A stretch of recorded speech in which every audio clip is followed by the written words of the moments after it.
नमस्ते, आदाब, खंभागड़ी, सत श्री अकाल, हर हर महादेव। आज थोड़ा करंट अफेयर्स आने में लेट हो गया लेकिन मैं फिर से हाजिर हो गया हूँ करंट अफेयर का सीरीज लेकर। आज 14 फरवरी और आज का दिन एक तरह से इंडिया के लिए ब्लैक डे है, क्योंकि आज के दिन पुलवामा में हमारे जवानों के ऊपर बम के माध्यम से टेररिस्ट लोगों ने अटैक किया था, जिसमें हमारे जवान कई जवान शहीद हो गए। और उनके परिवारजनों के प्रति हमारी हमेशा सद्भावना रहेगी और भगवान करें कि उन्हें उनके परिवार के सदस्यों को हिम्मत मिले और हमेशा उनके परिवार के सदस्य आगे बढ़ते रहें। इसी क्रम में आज हम विभूम प्रताप यादव आप सभी को जी के करंट अफेयर्स का पहला प्रश्न प्रस्तुत करने जा रहा हूँ। तो पहला हमारा प्रश्न है आज का कि किस राज्य की पुलिस ने महिला सुरक्षा और सशक्तिकरण को बढ़ावा देने के लिए नया डिजिटल आउटरीच प्रोग्राम लॉन्च किया है। तो उत्तर प्रदेश पुलिस ने महिला सुरक्षा और सशक्तिकरण बढ़ावा देने के लिए नया डिजिटल आउटरीच प्रोग्राम लॉन्च किया है। हमारा आज का दूसरा प्रश्न है कि किस राज्य में मोनाल पंछी की कलगी को टोपी पर लगाकर पहनने पर रोक लगा दी गई है। मोनाल एक पक्षी है जिसकी कलगी का टोपी बनता है या फिर कलगी का टोपी लगाते हैं सब, उस पर रोक लगा दी गई है। तो हमारा हिमाचल प्रदेश वो राज्य है जिसके जो इस पे पक्षी के कलगी पर रोक लगा दी है, टोपी पर कलगी नहीं लगा सकते हैं। तो आप लोग समझिए कि हिमाचल प्रदेश की राजधानी क्या है। हिमाचल प्रदेश की राजधानी शिमला है। राजधानी तो आप अवश्य ही याद कर लीजिए। आज का तीसरा प्रश्न है कि जम्मू कश्मीर पुनर्गठन संशोधन विधेयक हाल ही में किसके पास कर दिया गया है। तो लोकसभा ने जम्मू कश्मीर पुनर्गठन संशोधन विधेयक हाल ही में पास कर दिया है। तो लोकसभा के बाद वो राज्यसभा में जाता है, उसके बाद प्रेसिडेंट साइन करता है तो कोई भी बिल या बिल या एक्ट को पारित किया जाता है। आज का हमारा चौथा प्रश्न है कि अमेरिका और किस देश की सीमा दीवार के निर्माण के लिए जारी आपातकालीन आदेश को रद्द कर दिया गया है। तो मैक्सिको, अमेरिका और मैक्सिको में एक दीवार बन रही थी, सीमा बन रही थी, लेकिन उसके जारी आपातकालीन आदेश को रद्द कर दिया गया है। इसके आदेश को जो था वो आपातकालीन की वजह से रद्द कर दिया गया है, इमरजेंसी लागू हो गया है। आज का पांचवा प्रश्न है किसने फीडिंग विशालकाय ब्लैक होल में एक विशाल ऑप्टिकल चमक का पता लगाया है।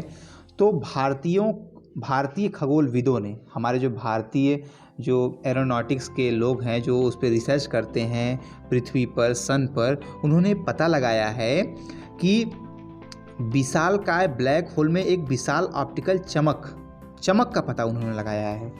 आज का छठा प्रश्न है कि श्रीमती पुष्पा वीरेंद्र गनेदीवाला को किस उच्च न्यायालय का अतिरिक्त न्यायाधीश नियुक्त किया गया है। तो बॉम्बे उच्च न्यायालय में श्रीमती पुष्पा वीरेंद्र गनेदीवाला को उच्च न्यायालय का अतिरिक्त न्यायाधीश नियुक्त किया गया है। अब आप सभी लोग हमको कमेंट में बताइए कि सुप्रीम कोर्ट में मुख्य जजों के साथ पूरे जजों की संख्या कितनी होती है और हमारे पूरे भारत में कितने हाई कोर्ट्स हैं।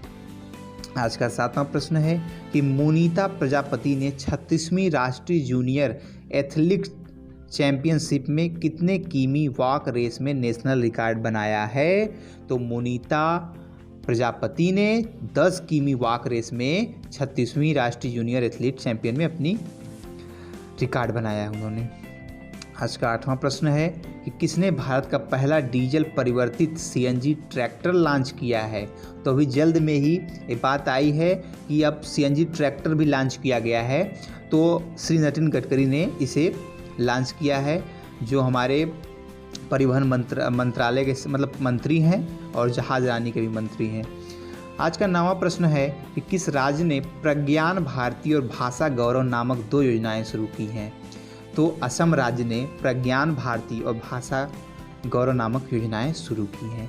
आज का 10वां और अंतिम प्रश्न कि किस राज्य ने 2023 मून मिशन सहित एक महत्वाकांक्षी 10 वर्षीय अंतरिक्ष कार्यक्रम की घोषणा की है।